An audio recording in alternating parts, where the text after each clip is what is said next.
नमस्कार, आप देख रहे हैं आज तक। आपके साथ मैं हूं सईद अंसारी। अरविंद केजरीवाल के खिलाफ 5 दिन से अनशन कर रहे उनके पूर्व मंत्री कपिल मिश्रा ने आज केजरीवाल पर सबसे सनसनीखेज आरोप लगा दिए। कपिल मिश्रा ने केजरीवाल को तिहाड़ जेल भेजने की कसम भी खाई। एक बात पूछना चाहता हूं अरविंद केजरीवाल, तुम्हारी आंखों में शर्म बची है तो आज इस्तीफा देके दिखाओ, इस जांच का सामना करो। और आज तुमने इस्तीफा नहीं दिया, शाम तक कॉलर पकड़ के कुर्सी से घसीटते हुए जेल के अंदर लेके जाऊंगा। कसम खा के बैठा हूं, कपिल मिश्रा हूं मैं। शब्द और तेवर ने साफ कर दिया कि 5 दिन के अनशन के बाद केजरीवाल के इस चेले और दिल्ली के पूर्व मंत्री के दिल में गुरु के लिए अब कोई मुरव्वत बाकी नहीं रही। कपिल मिश्रा ने आज प्रेस कॉन्फ्रेंस के दौरान बाकायदा प्रोजेक्टर लगाकर दस्तावेजों के साथ दिल्ली के मुख्यमंत्री अरविंद केजरीवाल और उनके करीबियों पर जमकर इल्जाम लगाए। 3 साल तक लगातार ब्लैक मनी को व्हाइट करके आम आदमी पार्टी के खाते में दिखाया गया और उसकी जानकारी income tax, election commission, website और जनता और कार्यकर्ता तीनों से छुपाई गई। ये 2 करोड़ रुपए शेल कंपनी, फेक कंपनियों ने आम आदमी पार्टी को दिए, ये इनकम टैक्स डिपार्टमेंट ने पकड़ा। अरविंद केजरीवाल जी ने पर्दे के पीछे बहुत सारे काम किए। हवाला, नकली कंपनियों को बनाना, पार्टी की फंडिंग को और चंदे को छुपाना। हालांकि इन सबूतों की तस्दीक अभी नहीं हुई है। कपिल मिश्रा का कहना है कि कल वो 11 बजे सारे सबूत सीबीआई को देंगे। कपिल ने अपने आरोपों के साथ ही केजरीवाल को सीधे सीधे भ्रष्ट कहा। अब तो ये स्पष्ट है अरविंद केजरीवाल भ्रष्ट है। आज इसका पूरा कच्चा चिट्ठा देश के सामने आ गया है। कल 11 बजे सारे पेपरों के साथ सीबीआई में जाकर जांच करने के लिए देकर आऊंगा। कपिल के सनसनीखेज आरोपों पर आम आदमी पार्टी ने भी फौरन पलटवार किया और कपिल के बहाने आम आदमी पार्टी ने बीजेपी को निशाने पर लिया। 2.5 साल में देश के इतने ताकतवर प्रधानमंत्री, इतनी ताकतवर सरकार केंद्र की हमारी, इस खेल में बीजेपी पूरी तरीके से शामिल है। 4 नोटिस पिछले हफ्ते आए हैं। आप रोज हमसे जो जानकारी मांगते हैं हम आपको वो जानकारियां दे देते हैं, फिर भी आप लोग नहीं कुछ कर पा रहे। 35 करोड़ के फर्जी चेक आपको दिखा दिए जा रहे हैं। अरे भाई, ऐसे तो कोई भी चेक बना के मैं ही बना के लेके आया। 70 करोड़ रुपए का भारतीय जनता पार्टी के नाम पे चेक है। केजरीवाल के खिलाफ और उनके समर्थन में जुबानी जंग अपने चरम पर पहुंच चुकी है, लेकिन हैरानी की बात है कि खुद मुख्यमंत्री केजरीवाल अभी तक चुप हैं। सवाल ये भी खड़ा होता है कि क्या पार्टी ने चुनाव आयोग को अपने बैंक खातों की गलत जानकारियां दी, क्योंकि कपिल मिश्रा ये साफ कर चुके हैं कि वो उन तमाम दस्तावेजों को लेकर सीबीआई का रुख करेंगे, जो आम आदमी पार्टी के लिए एक बड़ी मुसीबत बन सकता है। कैमरा पर्सन सतविंदर पाल और मणिदीप शर्मा के साथ पंकज जैन, दिल्ली, आज तक। केजरीवाल को कॉलर पकड़कर जेल ले जाने की कसम खाने वाले कपिल मिश्रा अगले ही पर गश्त खाकर गिर पड़े। देखिए कैसे कपिल मिश्रा भरी प्रेस कॉन्फ्रेंस में बेहोश हो गए। अरविंद केजरीवाल, कॉलर पकड़ के तुम्हें कुर्सी से घसीटते हुए तिहाड़ जेल के अंदर डालूंगा। सनसनीखेज इल्जामों से भी ज्यादा गुस्से का उफान ऐसा आया कि 5 दिन से खाली पेट कपिल मिश्रा को गशा गया और तेजी से चक्कर खाकर कपिल मिश्रा गिर पड़े।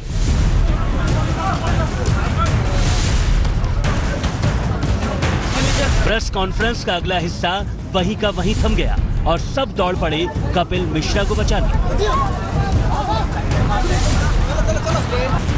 बेटे की ऐसी हालत देख मां अन्नपूर्णा मिश्रा भी बदहवास हो गईं, लेकिन फौरन ही कपिल मिश्रा को एम्बुलेंस के जरिए दिल्ली के राम मनोहर लोहिया अस्पताल पहुंचा दिया गया। कपिल मिश्रा भरी प्रेस कॉन्फ्रेंस में सबके सामने बेहोश हुए, लेकिन आम आदमी पार्टी इसे ड्रामेबाजी बता रही है। कि जिंदगी में जिसको छोटे भाई की तरीके से प्यार किया गया हो, जिसको छोटे भाई की तरीके से माना गया हो, जिसको सारा सम्मान दिया गया हो, अगर आज वो ये कहता है कि तुम अरविंद केजरीवाल तुम भ्रष्टाचारी हो और तुमको कॉलर पकड़कर तिहाड़ जेल में मैं भेजूंगा, मुझे इस भाषा पर आपत्ति है। आम आदमी पार्टी ही नहीं, केजरीवाल के विरोधी योगेंद्र यादव भी कपिल की बेहोशी को स्टंट ही मान रहे हैं। अरविंद केजरीवाल और कपिल मिश्रा सच्ची गुरु शिष्य परंपरा की मिसाल है। कपिल की परफॉर्मेंस देखकर लगा गुरु गुड़ रह गया, चेला शक्कर हो गया। आम आदमी पार्टी के नेताओं की विदेश यात्रा की जानकारी मांग रहे कपिल मिश्रा पिछले 5 दिन से अनशन कर रहे हैं। उनका कहना है कि जब तक आपके नेता विदेश यात्रा की जानकारी नहीं देंगे, वो सत्याग्रह खत्म नहीं करेंगे। मणिदीप शर्मा, दिल्ली, आज तक। उत्तर प्रदेश के मुख्यमंत्री योगी आदित्यनाथ ने छेड़ दी है एक बड़ी बहस। योगी का कहना है कि सांप्रदायिकता पर अब देश में बहस हो जानी चाहिए ताकि लोगों के सामने सच्चाई आ सके। भगवा चोले वाला एक योगी यूपी का मुख्यमंत्री बना तो सियासत में लंबे समय से तैर रहे एक सवाल का जवाब सामने लाने का चैलेंज भी योगी आदित्यनाथ ने सबके सामने रखा। अंतर्राष्ट्रीय योग दिवस पर लखनऊ के रमाबाई मैदान में आयोजित एक समारोह में योगी आदित्यनाथ ने कहा कि देश में एक बार सांप्रदायिकता पर चर्चा हो ही जानी चाहिए। वास्तव में सांप्रदायिकता पर एक बार चर्चा कर ही ले। कौन सांप्रदायिक है और कौन इस देश के अंदर राष्ट्रवादी है। योगी आदित्यनाथ का कहना है कि औरंगजेब और मोहम्मद गौरी से खुद को जोड़ने वालों का क्या होना चाहिए, देश इसका भी फैसला करे। देशी आक्रांतों के हमले शुरू होते हैं, मोहम्मद गौरी का हमला होता है, उसके बाद तो फिर एक लंबा सिलसिला जो शुरू होता है, उसके बाद न धर्म बच पाता है, न मठ मंदिर बच पाते हैं, न संस्कृति ही रह पाती है। इस देश को सैकड़ों वर्षों तक गुलामी के साए में जीवन गुजर बसर करने के लिए मजबूर होना पड़ता है। योगी आदित्यनाथ ने कहा कि राष्ट्रवाद का भाव जगाने वाले राष्ट्रीय स्वयंसेवक संघ को सांप्रदायिकता बताने की साजिश हो रही है। देश को लूटने वाले मुस्लिम बादशाहों का महिमा मंडन हो रहा है। इतिहास के साथ ऐसा खिलवाड़ समाज के लिए नुकसानदायक है। मुख्यमंत्री ने कहा असली इतिहास को वो सामने लाने की कोशिश करेंगे। उन्होंने 11वीं सदी में मुस्लिम हमलावरों से जंग लड़ने वाले राजा सुहेल देव की जीवनी को भी स्कूली पाठ्यक्रम में शामिल करने का ऐलान किया। कुमार अभिषेक, लखनऊ, आज तक। और आइए अब हम आपको दिखाते हैं मुख्यमंत्री योगी का सिस्टम। 2 दिन पहले योगी की शहीद के घर पहुंचे तो उनके लिए साजो सामान घर ले आया गया, लेकिन उनके जाते ही अफसर सारा सामान वापस अपने साथ ले गए। देवरिया के गांव टीकमपार में 12 मई को शहीद प्रेम सागर के घर पहुंचे थे मुख्यमंत्री योगी आदित्यनाथ।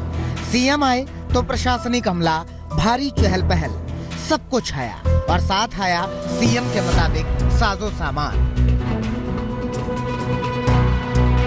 शहीद के घर की हालत तो ऐसी है कि ईंट की दीवारों पर सीमेंट का प्लास्टर तक नहीं है, लेकिन सीएम साहब के लिए अफसरों ने कालीन, सोफा, एसी सब कुछ लगाया। लेकिन इधर सीएम साहब गए, उधर घर फिर वैसा ही उजाड़ हो गया। इसी दीवार पर लगाया गया था सीएम योगी के लिए एसी, लेकिन सिर्फ 20 मिनट के लिए। जैसे ही सीएम योगी वापस गए, सब कुछ हटा लिया गया। अफसरों के रवैये को शहीद के परिजन शहीद के साथ अपमान मानते हैं। उनका कहना है कि या तो सीएम साहब को उनकी असलियत दिखाई जानी चाहिए थी या फिर जो सामान आया था उसे सलीके से कुछ वक्त बाद हटाते। आज तक ब्यूरो।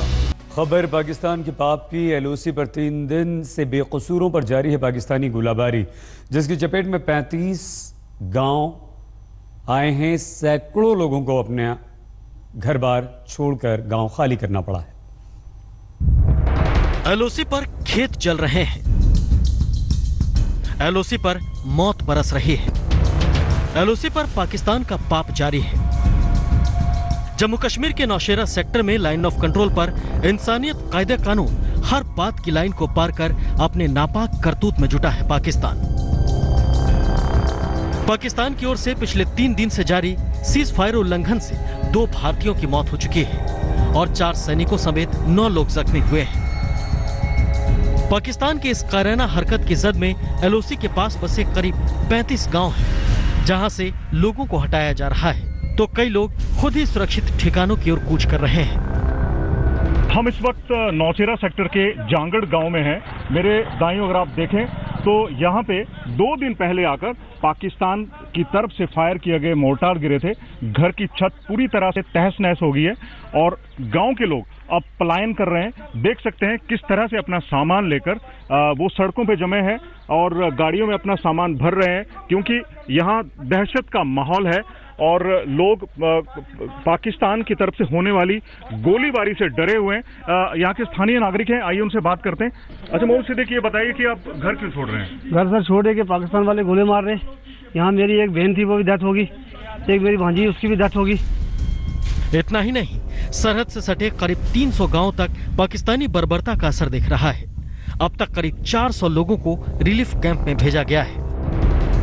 पाकिस्तान ने शुक्रवार की सुबह झंगड़, भवानी और लाम इलाके को निशाना बनाते हुए करीब 35 गांवों पर जमकर गोलीबारी की। फायरिंग छोटे हथियार, ऑटोमेटिक गन, 82 mm और 120 mm मोर्टार से की गई। लगातार 2-3 दिन से फायरिंग हो रही है और 3 लोग हमारे जो है उसमें शहीद हुए हैं। मैं अभी बॉर्डर पर जा रहा हूँ, उसी तरफ जा रहा हूँ। पाकिस्तान की ये डेस्परेशन है और हमारी तरफ से माकूल जवाब दिया जा रहा है और ज़्यादा जो है शिद्दत से दिया जाएगा।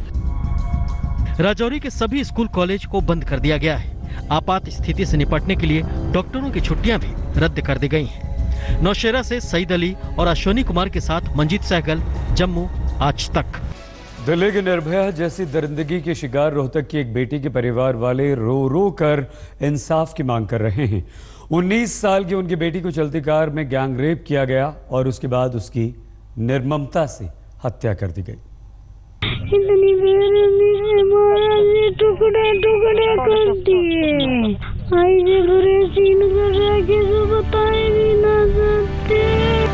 माँ के दर्द को बयां नहीं किया जा सकता, बस उसे महसूस किया जा सकता है। इस माँ की 19 साल की बेटी के साथ दरिंदगी का जो खेल खेला गया, उसके बारे में बयां करते हुए खुद पुलिस की जुबान सहम जाती है। बहुत सारी इंजरीज हैं उसकी बॉडी पर, जो कि एंटी मॉर्टम इन नेचर है, और रेप भी किया गया, जो एक ईंट से उसका सर कुचल दिया। दिल्ली की निर्भया कांड जैसे रोहतक इस निर्भया कांड ने पूरे देश को झकझोर दिया है, लेकिन रोहतक की उस बेटी से दरिंदगी करने वाला उसका कातिल पुलिस की गिरफ्त में खड़ा पूरी बेशर्मी से माफी मांग रहा है। जो गलती नहीं, मुझे गलती हुई, जिंदगी में दोबारा गलती नहीं हुई। किस चीज से मार किया था? ईंट से सर। आरोप है कि सुमित और विकास नाम के 2 दरिंदों ने अपने साथियों के साथ मिलकर 9 मई को अपने काम पर घर लौट रही लड़की को अगवा किया और फिर चलती कार में लड़की के साथ बारी बारी से रेप किया। फिर उसकी हत्या कर शव रोहतक में फेंक दिया। पहचान मिटाने के लिए उसका सिर ईंट से कुचल दिया।